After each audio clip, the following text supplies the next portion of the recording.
పాల్వంచ పట్టణమునందు BRS working president Sircilla MLA KTR జన్మదినాన్ని party నాయకులు ఘనంగా నిర్వహించారు. స్థానిక ప్రభుత్వ దవాఖానలో కేక్ కట్ చేసి దవాఖానలోని రోగులకు బ్రెడ్, పండ్లు పంపిణీ చేశారు. ఈ కార్యక్రమంలో పాల్వంచ కోఆపరేటివ్ సొసైటీ ఉపాధ్యక్షులు కాంపెల్లి కనకేష్ పటేల్, పట్టణ బీఆర్ఎస్ అధ్యక్షులు మంతపురి రాజుగౌడ్, సీనియర్ బీఆర్ఎస్ నాయకులు మల్లెల రవిచంద్ర, జిల్లా నాయకురాలు కాలేరు సింధు తపస్వి, బీఆర్ఎస్ నాయకులు జూపెల్లి దుర్గాప్రసాద్, రంజిత్, కిరణ్, పుల్లారావు, ప్రసాద్, రవి, అఖిల్ మహర్షి, మురళీకృష్ణ, నయీం, అబ్దుల్, గిరి, భార్గవ్, సాయిరాం, బీఆర్ఎస్ కార్యకర్తలు అత్యధిక సంఖ్యలో పాల్గొన్నారు.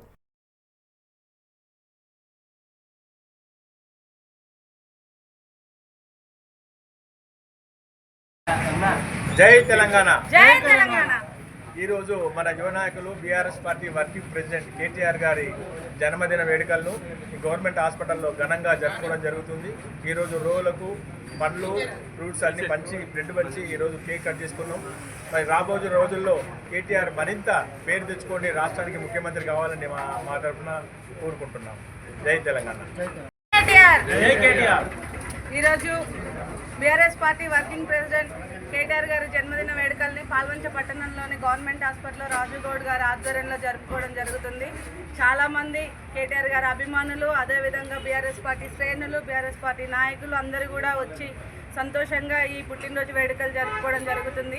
ఈ పుట్టినరోజు సందర్భంగా కేక్ కట్ చేసి రోగులకు పండ్లు, పాలు పంపిణీ చేయడం జరుగుతుంది. దీనికి చాలా సంతోషంగా ఉంది. కేటీఆర్ గారు గత 10 సంవత్సరాల్లో దేశం మొత్తం తిరిగి చూసే విధంగా హైదరాబాద్ని కావచ్చు, తెలంగాణ రాష్ట్రాన్ని కావచ్చు, కొత్తగా ఏర్పడిన రాష్ట్రాన్ని కూడా చాలా చక్కగా దేశంలో నెంబర్ 1 ఉండేలా చెప్పుకునే విధంగా చేశారు. అదేవిధంగా నెక్స్ట్ మళ్ళీ బీఆర్ఎస్ ప్రభుత్వం రావాలి, కేటీఆర్ గారు ఇంకా అంతకంటే మంచిగా ప్రజలకు సేవలను అందించాలని చెప్పేసి ఈ సందర్భంగా మేము కోరుకుంటున్నాం. ఈ అవకాశం ఇచ్చినందుకు ధన్యవాదాలు. తెలంగాణ బీఆర్ఎస్ పార్టీ కార్యనిర్వాహక అధ్యక్షులు గౌరవనీయులు కేటీఆర్ గారి 49వ జన్మదినం సందర్భంగా పాల్వంచ పట్టణ అధ్యక్షులు రాజుగౌరి గారి ఆధ్వర్యంలో ఈరోజు ప్రభుత్వ ఆసుపత్రిలో కేటీఆర్ గారికి కేక్ కట్ చేసి శుభాకాంక్షలు తెలియజేయడం జరిగింది. గత సంవత్సరాల కాలంగా ప్రతిపక్షంలో ఉండి కేటీఆర్ గారు ఒంటి చేత్తో బీఆర్ఎస్ పార్టీని, కాంగ్రెస్ పార్టీ ప్రభుత్వం ఇచ్చిన హామీలు ఏదైతే అమలు చేయట్లేదో వాటిని నిలదీస్తూ ఈరోజు తెలంగాణ రాష్ట్రంలో బీఆర్ఎస్ పార్టీని ముందుకు తీసుకెళ్తున్నారు. భవిష్యత్తులో కూడా కేటీఆర్ గారు 2028 వరకు ఇలాగే ప్రతిపక్షంలో అధికార పక్షాన్ని నిలదీస్తూ బీఆర్ఎస్ పార్టీని ముందుకు తీసుకెళ్లాలని, 2028లో బీఆర్ఎస్ పార్టీని అధికారంలో తీసుకొచ్చే విధంగా పనిచేయాలని మేము కోరుకుంటున్నాము. Thank you.